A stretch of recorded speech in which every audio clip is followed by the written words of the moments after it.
Représentant du maire de la commune de Méry, monsieur le chef de village de Sinthiane Mbarké, honorables invités, honorables autorités.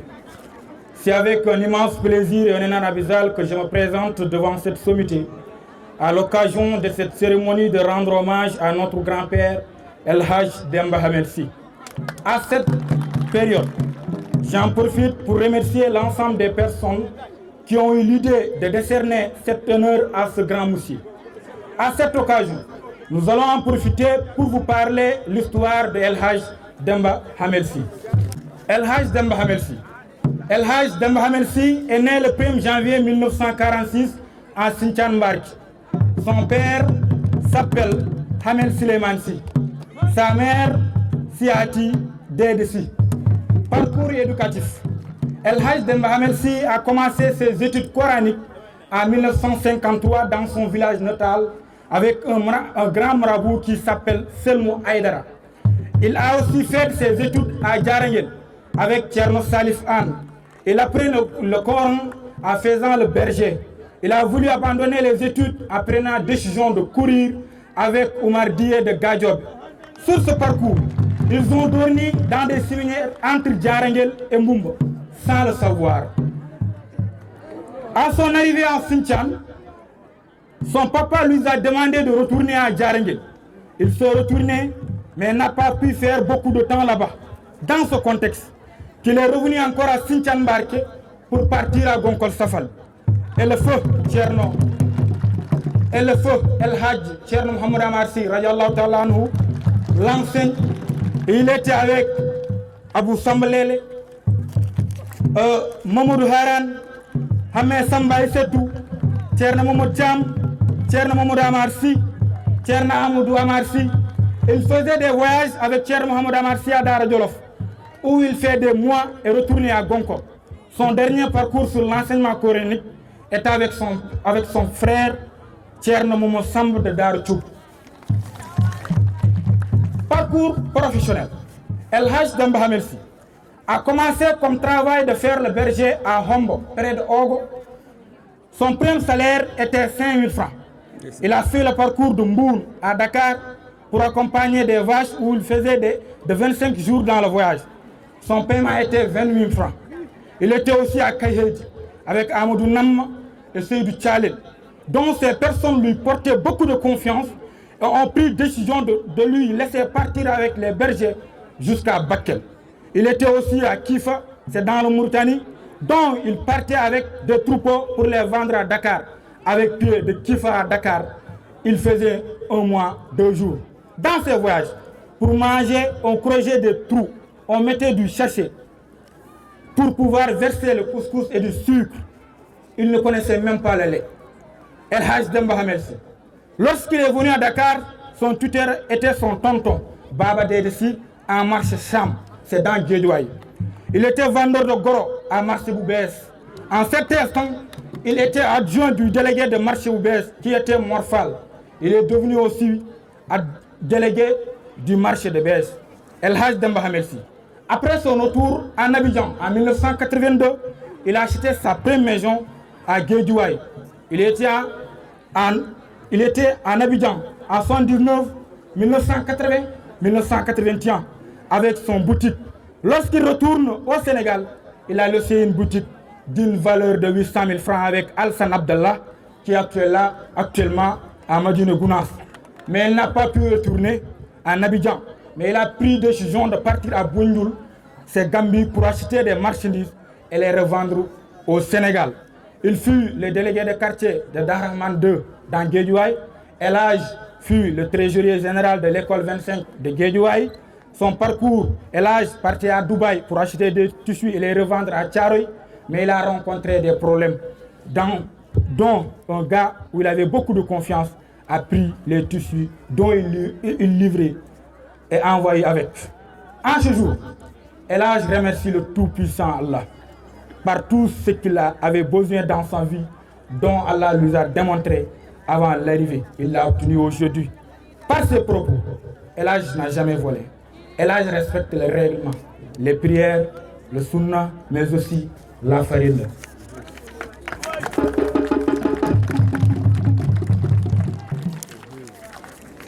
Quelques bienfaits de El Hadj Demba Hamel Sy.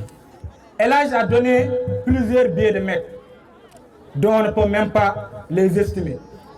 El Hadj Demba a construit des mosquées, mais aussi a aidé des villages à la finition de leurs mosquées, dont nous allons citer comme. Il a construit la grande mosquée de Gonkol Safal, la mosquée de Boketekoum, la mosquée de Bemadji, participation sur la grande mosquée de Wobo. El Hadj aussi a fait des dons sur l'alimentation comme le riz, sucre, l'huile, annuellement. Il a participé à la construction du forage de Gonkol Safal. Il prend en charge des malades qu'on ne peut même pas citer. Il participe aussi son soutien sur les cérémonies religieuses, Gamou, conférences religieuses, mais aussi Ziar. Il participe sur les baptêmes, il participe sur les mariages, il participe sur les funérailles. Il achète des habits pour ses amis que je ne vais même pas les citer. Il donne chaque année, pendant le mois de Ramadan, du Soud annuellement.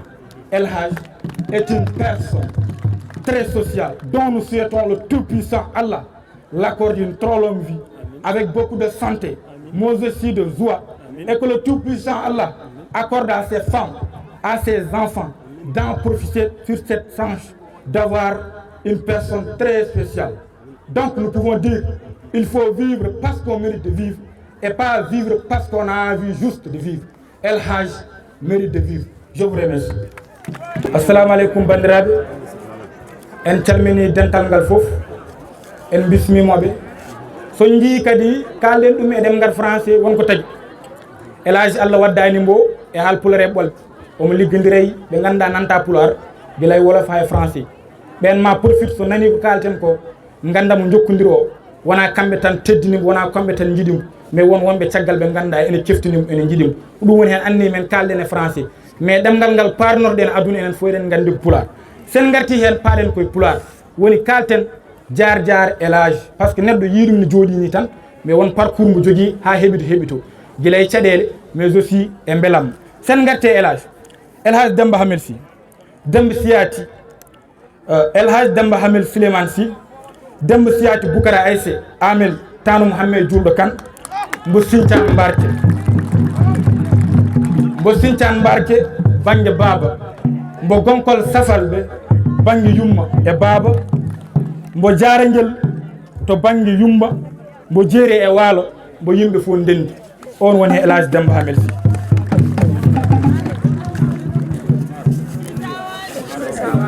eɗen kaala e ɗemgal pular woni El Hadj Demba Hamel Sy jibina ko ñande goo hitande darirde woni janvier e hitande ujunere e temedde jeenayyi e capannayyi e jeetati ɗo e nokki mo jooɗiɗen woni Sinthiane Mbarké ko ɗo El Hadj jibiña.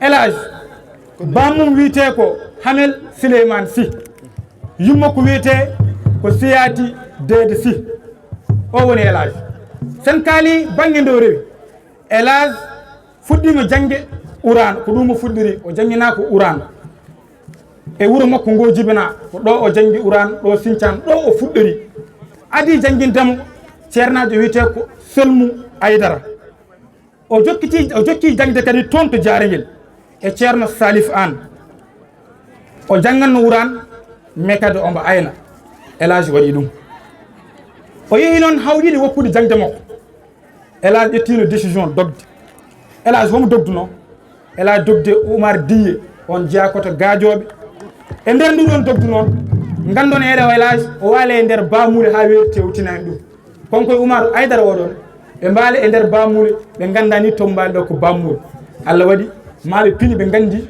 min Oumar de min mbaali koye bamule ɓe ƴetti décision ɓennuti o arti ha ɗo to Sinthiane mais wonno bam makko yiiɗi ko jangguran ƴetti junggo makko kadi ruttinimo toon to Jarangel mais o heɓani ɓoyde toon ɗum tagui o arti ha ɗo o nawa toon to Sinthiane e nde Allah yurmoto ceerno men ceerno Mouhamadou Amar Sy o faati e juuɗe muɗum yo toon ɓuɓambo yo Allah harnumo aljanna on jangguinimo alquran El Hadj janggidi e yimɓe ɓe gandon Abou Samba Lele Elhadj janggidi e Mamadou Haran, Elhadj janggidi e Hammet Samba Aissetou, Elhadj janggidi e ceerno Mamadou Thiam, Elhadj janggidi e ceerno Amadou Amar, mais kadi omo yadanno e lappi konko e ceerno Mouhamadou Amar en ha toon to Daara Jolof o wona toon ko juuti haw arta o wattindi kadi janngude koye ceerno kadi Mamadou Samba toon to Daara Cubbu neɗɗo mo ganduɗa eɗen mbawi wiide ko jinnaɗo makko ko mawni ko sen kaale e golle Elhadj. Elhadj fuɗɗori liggeyi ko wonde gaynako sardi ɗum Elhadj fuɗɗori mo jiiton ɗo o fuɗɗi ko sardi o waɗanno sardi ko wuro wiyeno Hombo. Hombo noon woni ko sara ogo nden o yoɓatino lewru ko ujunere ɗum waɗi memde ko heewi e aduna makko ujunere ɗum o fuɗɗori o ummi ɗon o yehi to Boune o yahatno toon komo ayna nayyi omo waɗa e lappol hakkude Boune e Dakar pour ɓe cogga nayyi ɗi balɗe 25 o yoɓerno nden ko ujunnaje 4 balɗe 22 aɗa sogga guila Boune ha Dakar ndeɓeɗa ujunnaje 4 Elhadj waɗi o ligguey.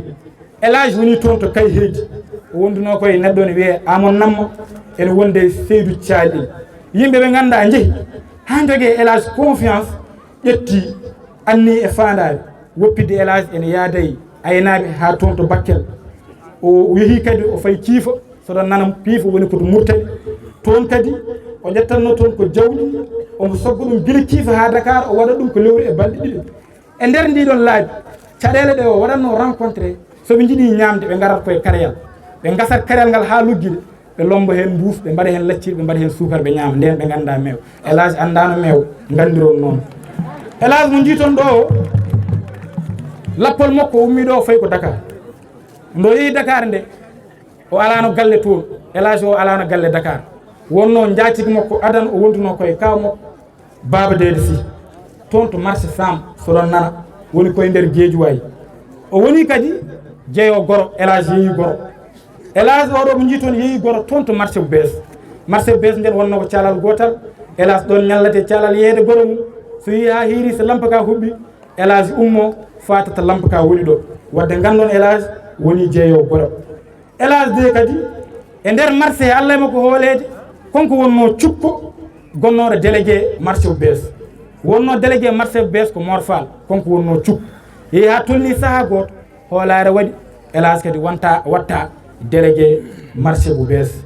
Elhadj mo jiiton ɗo o waɗino ɗanngal makko toon to Abidjan no arti Abidjan nde ko hitande 1972 en 1982 ko ndon o soodi galle makko adana toon to Guédiawaye o woni Abidjan ko en 79 hitande 1994 e hitande 1998 ha hitande 1999 o wonno toon ko bitig makko ndo yahara nde ko wota Sénégal o woppi biti ko valeur mo ganduɗa ko 800.000 enen mbiyata 160 ujunere woppi ɗum koye neɗɗo ene wiye Alassane Abdallah on hande nam toon to Madina Gounass mais o dañani ruttade Abidjan o ƴetti ɗon anni e fandare yaade to Banjul omo soodoye marchandise omo arta omo yeeya ɗum Sénégal. Elhadj mo jiiton o waɗama délégué quartier toon to Darahmane 2 woni koye nder Guédiawaye.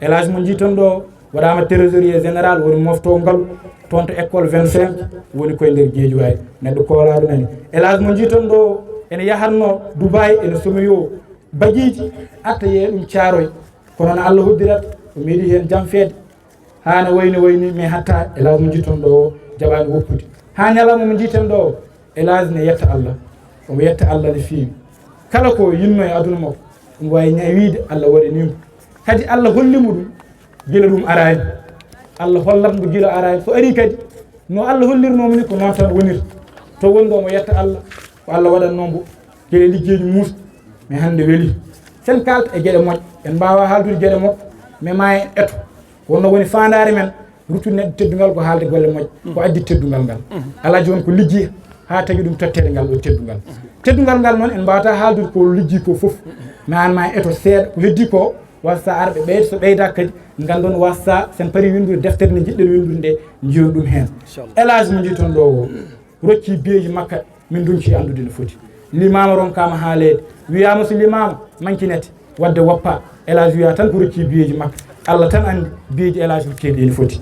Elhadj mo jiiton ɗo o mahi juma gonkol safalɓe min juulato Elhadj Demba Hammet Sy mahi ɗum kuntiniron noon élage oɗo mo jeeton ɗo walli yimɓe ne jokkitiri jumaji o jaɓani haalande men ɗum wonno waɗiri ko gam Allah élage mo jiiton ɗo o konko mahi jumamo bokkiti jamamo bokkitiko élage mo jiiton ɗo o kanum mahi jamamo be majji élage mo jiiton ɗo o waɗi balle mum e jumaji ha tengte e nanalla amen juma woɓo mo dariɗo ɗo o élage mo jiiton ɗo o dokkirowo maaro e nebam ɗum ko hitande fof oɗon mbawi settade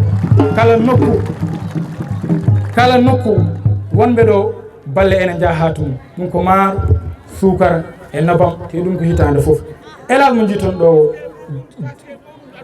élage mo jiiton ɗo o juma ɗum ɗo forage gonkolde wurbete adana jungo makko oɗon gandine hen élage mo jiiton ɗo o ƴetti en charge rafaɓe ñawɓe ɓe ganduɗa ko jabata haalde inde mumen ɗum ko Allah tan andi ko foti ene wona e leñol he ene wasa kadi wonde e leñol he élage mo jiiton ɗo o ene rokkira balle ɓuuri yidde wonde balle makko gadda lettere conseil Abou Djouba tottama bammal lettere ma ɓoye jooɗade mbuurmo ko yahata e ɗen guel élage mo jiiton ɗo o mbuur mum yahata koye ziyara aɗa manta nelaɗo Allah sallllahu alayhi wa sallam élage mo jiiton ɗo o mbuur mum yahata koye conférence joɗɗa aɗa waajo kalna yimɓe hol gonɗo nelaɗo hol moƴƴe nelaɗo élage ko ɗum heewi wadde e balle mum te dartaji hay to woni ɗon wawi wiide wata won lettere mo totta nane poste makko mbo foti wadde ballal élage mo jiiton ɗo o ene waɗa balle e inɗeli e nder Dakar e to wona Dakar noddude fo heɓat ballal mum te Allah ne seedi o haaltitaki te o jaɓata men ɗum haaltande élage mo jiiton ɗo o baɗowo balle mum e duftulli élage mo jiiton ɗo o baɗowo balle mum e janayseji élage mo jiiton ɗo o coodowo kala saaha tekke totta sehila mum ɓorno ha ɗo o jaɓata haaltude hay ɗum ɗo wona konko haali ko sehila mo kalde heɓɓe ɗum élage mo jiiton ɗo o hitande foof ɓeɗa wawi settade e gure goɗɗe ene mbawi settade ko tottiro sukara korka ene ara ha gonkol taw men to gure goɗɗe ene ceetto to to gaye hadarnaɓe nana puña juuɗe mumen ene ara ha mumen taw ɗumen to donc kadi gandon ɗum kadi élage ko baɗowo ɗum wadde noon bandiraɓe élage ko neɗɗo tedduɗo élage ko neɗɗo mawɗo élage ko neɗɗo mo Allah yiɗi mo jiɗɗen ko ñagorɗen Allah subhanahu wa taala yo hokku élage juɗɗe balɗe wonda noon kadi e cellal e welumma wonno sa juuti balɗe yo wonde cellal ma wonda e welumma fittalo ma ñagoɗen Allah kadi élage jooɗi ɗo o ɓesgu makko e suddiɓe makko yo Allah hokku ɗum barkinirade e barke makko par ce que net ko barkina yo Allah kadi hokkuɓe ko woppiɗo ko rokkiɓe ko ɓe mbawa ɗum fandinde wonno ligginimoɓe e aduna te kamɓe fo en jii enen en jii ligginima kadi leñol ngol wadde won konngol ngol mbimi neɗɗo yo wuur ngam méride wuurde woni fodde wuurde kadi ene hande wuurde wasa wuurde tan ngam yidde wuurde waɗi ko yimɓe ɗiɗo guurɗo ngam oɗo ene hande wuurde e guurɗo tan ngam yidde wuurde oɗon gandi ko seerɗen guurɗo ngam hande e wuurde woni holon neɗɗo liggotoɗo ballowo daratoɗo kala to yi ɓamtare nanne hen jungo mum on neɗɗo enen fof eɗen gandi guurɗo ngam fodde wuurde neɗɗo guurɗo ngam yidde tan wuurde won neɗɗo mo ganduɗa yahat tan koye cakan bulfaale soppude yimɓe bonnude galleji janane hettude jawɗele janane on eɗen gandi no wuuri mais wona fodde wuurde wadde enen fof mbiyen élage ko poɗɗo wuurde yo élage wuurde oɗo noon ko sehel mon ɓi mon taani mon ɓinguel mon Amadou Mamadou Sy gorko mo gonkol Safalɓe on calminama on juura